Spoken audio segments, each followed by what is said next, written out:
Marami na eh. O kanina sinabi mo hindi ka pa nakapag-umpisa eh. Meron akong hawak na martilyo rito, sinasabi ko sa'yo.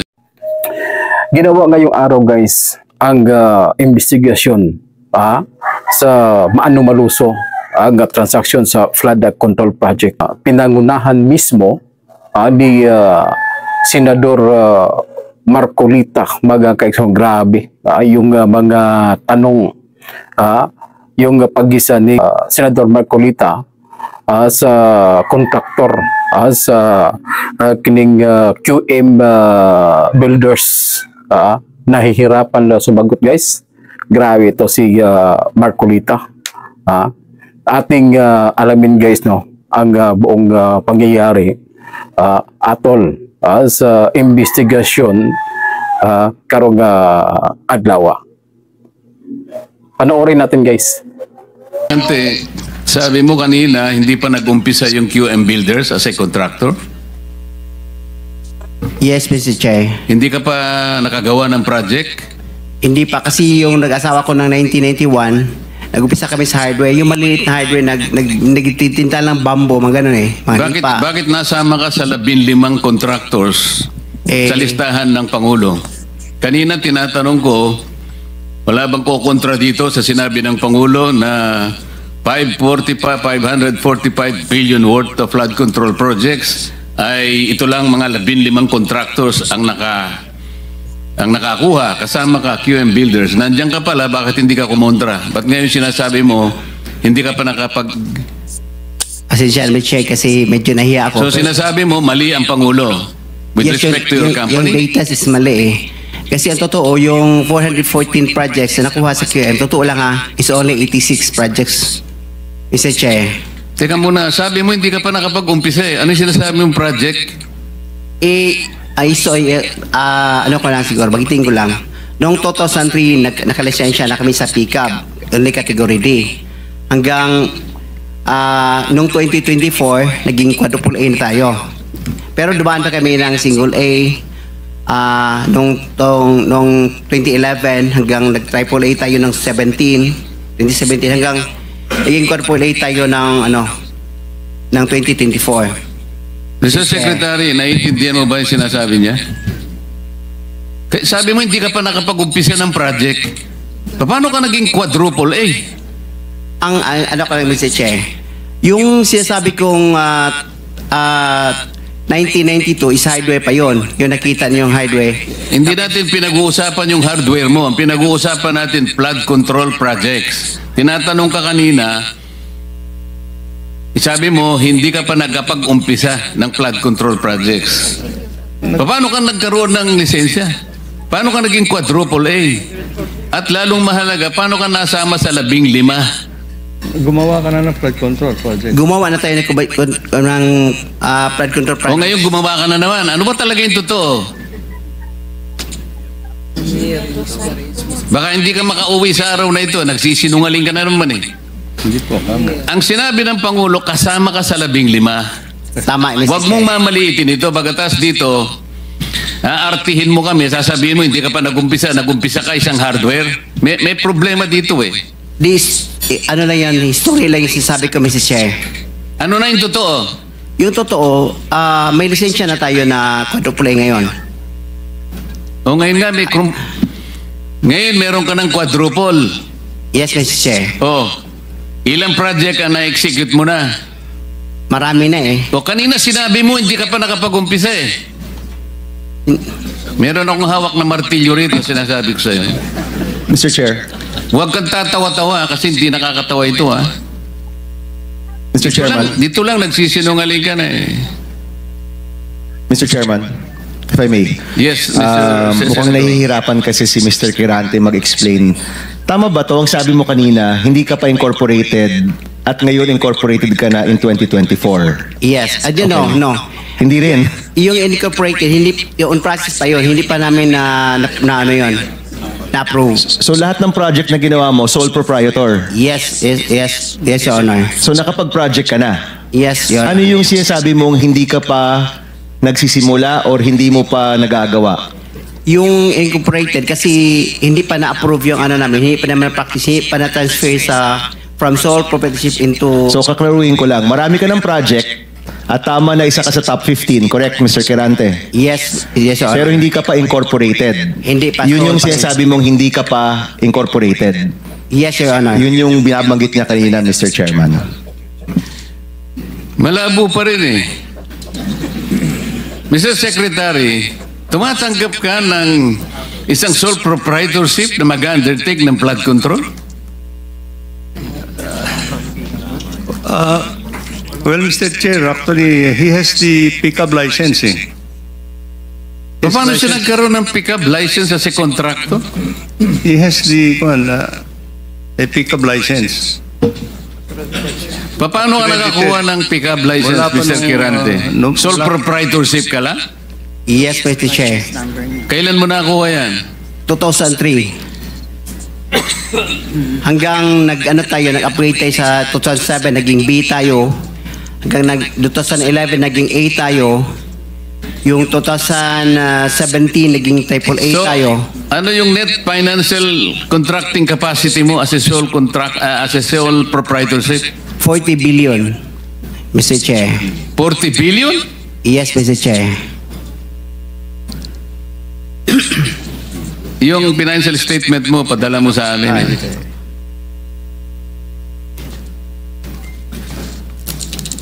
Mr. Chair, if I may. Mr. Chair, Teka muna si Senator JB muna para matapos natin lahat. quick lang para sa kanya. Kanino? Kirante, habang hindi pa siya umalis. Naniniwala ka pa dyan? Naintindihan ko, Mr. Chair, dahil tingin ko, Bisaya ito, hirap mag-express ng sarili niya in Tagalog. Kaya, I would rather advise him na uminom ka ng tubig, mag-inhale ka, relax ka, at ang pagsalita mo, huwag mo masyadong bilisin. Naintindihan kita pareha tayo Bisaya. May difficulty in expressing yourself ka. Hindi ko kinakampihan, Mr. Chair, ha? Ang sinasabi niya, meron siyang 40 billion pesos. 40 billion. NFCC. 40 billion ang sinasabi niya. NFCC, Mr. Chair. Kaya nga, 40 billion pesos. Yes, Mr. Chair. Oh. Naniniwala ka, Mr. Senator? Ano yung NFTC, Mr. Chair? Hindi ko... Net financial contracting capacity. Totoo, tinoon na, may. Ha? Yeah. May 40 billion ka. Yes. Nakadeposito sa bangko na. Ano sama na? Ay, Paano? yung NFCC kinuha sa... Ano yan? Yen o pesos? Asset yan. Kasi yung NFCC, kinocompute ng times 15 yon, Mr. Chair. Halimbawa, may 1 billion ka sa bangko. Pwede ka sa 15 billion. So, halimbawa, may pera ka sa bangko na 2 billion, ibig sabihin, pwede ka sa 30 billion. Yan ang computation. Kaya tayo yung pera natin, kasama na yung mga assets, more than 2 billion. Kaya, i-multiply natin ng 15, abot ng 40 billion. Kaya kami pumunta at hanggang 40 billion. Mr. Chairman.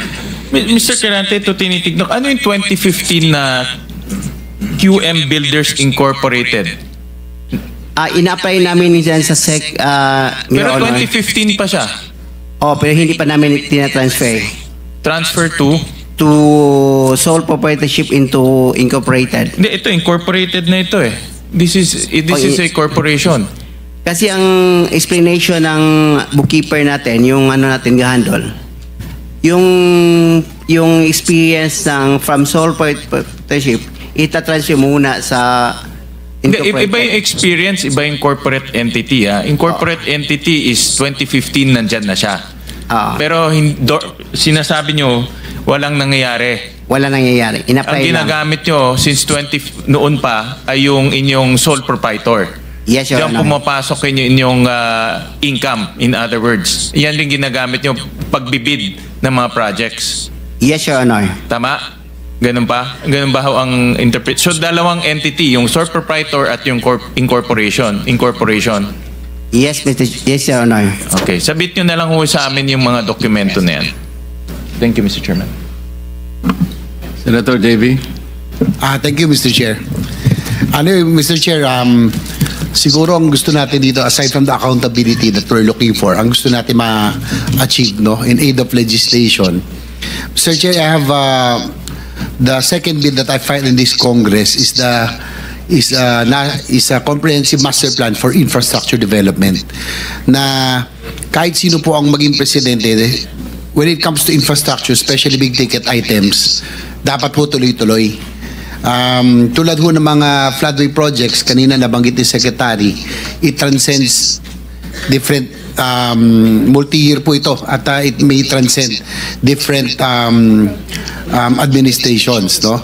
Ang tanong ko lang, Mr. Secretary, siguro matagal na rin ho kayo na sa DPWH. Dati po meron tayong Napindan, Channel, Manggahan Floodway, and other big flood control projects. Pero parang lately, do we have similar flood control projects of this magnitude? Yung ganito kalaki. Kasi sa tingin ko po, siguro sagutin nyo rin po ko, yung taon-taon na pinoproblema ng Central Luzon, ng Bulacan, ng Pampanga, kamakailan tayo nandito rin. Ang kailangan po talaga dito, floodways, spillways, and water impounding. So, Mr. Secretary, at present, meron ho ba tayong ganitong mga uri ng proyektong ginagawa? Before the Secretary answers that question, let me acknowledge the presence of our senior Vice Chair of this committee, Senator Alan. You can now answer the question. Thank you, Mr. Chair. Yes, Mr. Chair. We have similar projects of that magnitude in the other river basins, major river basins in the country, Mr. Chair, that are financed by official development assistance, Your Honor. And in these major river basins, they have a comprehensive master plan, Your Honor. But Mr. Secretary, as we had discussed already, no matter how comprehensive these river basin Master plans. Until and unless you are able to coordinate with that office that we made reference to earlier, Yes. This is the River Basin Control Office, walang mangyayari dyan.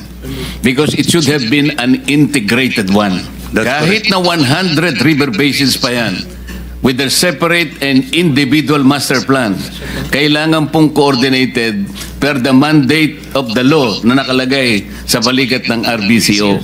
So sa ngayon, wag po natin munang gawing parang sagot na makapagbibigay ng kapayapaan ng loob sa ating mga kababayan. Wala pa po tayong na-accomplish in relation to an integrated master plan that will answer the continuing problem of flood ravages in this country, Mr. Secretary. That's correct, Your Honor. Total, pinag-usapan na rin kanina pa na master plan po dapat ay sundin, no? Pinoint out na rin po ng ating chair. Pero, Mr. Secretary, nabanggit ko kanina, 3 taon na ho tayo. Pangatlong taon na ito, kung di ako nagkakamali, na tayo nagkakaroon ng pagdinig dito tungkol po sa flooding. Paulit-ulit din po ang ating nakukuhang tanong at sitwasyon. Naalala ko na rin ating majority leader, ilang taon na ritang naglalabas sa sama ng loob dahil ang kanyang probinsya mismo ay laging lubog sa baha. Doon po sa Central Luzon, for example, Secretary, ano po ba ang kailangan gawin? What projects are needed? Yung mga big ticket items that are needed really to mitigate or to flush the floodwaters faster, no? Alam naman natin, we can fight nature. Pero sa ngayon, talagang bakit naiiwan sa Pampanga, sa Bulacan, Northern Luzon, bakit with 350 billion, dapat to may resulta na ho tayong nakikita, Mr. Secretary? Your Honor, for Central Luzon, we are now in the process of finalizing a big project. As we pointed out in previous meetings, this is actually yung Central Luzon Pampanga River Floodway Project, Your Honor. And we are now finalizing yung detailed engineering design. This is financed by the Asian Development Bank. Because this will involve actually the construction of a 60-kilometer floodway, which is I think about 400 meters wide. and a retarding basin in San Antonio Swamp. No? So this is now under detailed engineering design, and we expect that this project will be completed in 2026, and the civil works will be implemented by a separate loan agreement with the Asian Development Bank. Kasi of this magnitude, Mr. Chair, this involves a lot of steps in the preparation of the entire project is estimated to cost almost about 150 billion pesos yata. So I think yung preparation of this kind of a magnitude of a project is very tedious, Your Honor. Pero Mr. Secretary, narinig na rin ho natin yan 3 years ago. I am glad kung talagang nagsimula na at kung 150 billion lang yan binabanggit nyo, kalahati lang ho yan ng taon-taong budget. Kayang-kayang gawin kung talagang gagawin, no? Gugustuhin. Ang tanong ko lang po, kung yan po ay parte ng master plan, siguro yes or no lang ho. Nasusunod ba talaga yung master plan ng ating sa kasalukuyan, or is it that with the very large budget of the for flood control, hindi ko kaya, dahil po pinoint out kanina ang ating chairman, obviously dapat common sense dictates na dapat yung flood prone provinces nandun ang concentration ng flood control projects. Hindi ho kaya yung pong mga district offices would want a pie of that 350 billion a year master plan flood control projects. Kasi po sa nakikita ko, doon lang po sa may mismatch doon sa concentration ng flood control projects, iba-iba. Ang mangyayari po niyan, hindi ho talaga natin matutuloy yung mga malalaking proyekto na kailangan natin. Like you mentioned, natuwa po ako, narinig ko may floodway na tayong 60 kilometers, spillways, water impounding, and ito mga pumping stations in strategic areas. Di ho ba ito dapat ang ating ginagawa para mawala ang tubig? Pero yung po mga district offices kaya hindi ba factor ito na kaya hindi ba tuloy-tuloy ito malalaking proyekto? Separate po kasi, Your Honor, Mr. Chairman.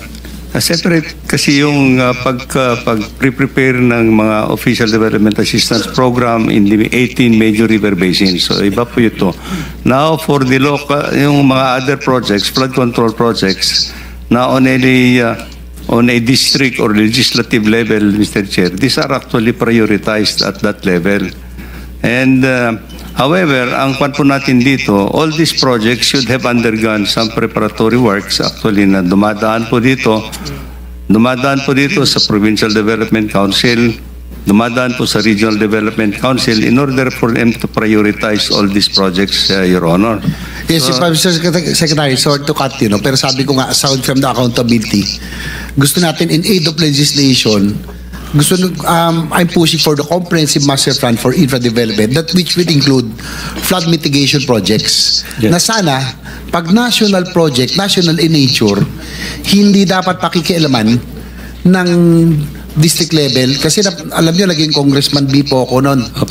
Nung panahon na yon, Mr. Chair, nasa kongreso, ang pwede lang namin pakialaman yung pong mga barangay roads, municipal roads, when it is classified as a national project. Dati po hands off kami doon. Nagtataka lang ho ako ngayon, bakit pati ang national projects minsan ngayon, mukhang napapakialaman na. Mr. Secretary. Well, this is the reality of how the budget is being formulated at this point in time, Your Honor. I think we submit it to, as I said, the entire budget is under the scrutiny of Congress, Your Honor, at the end of the day. So whatever will come out of in the law, in the General Appropriations Act, would be the projects that we implement, Your Honor. Well, empathize with you, Mr. Secretary, hindi lang naman ho kayo. Kaya ako kayo tinatanong because we would want to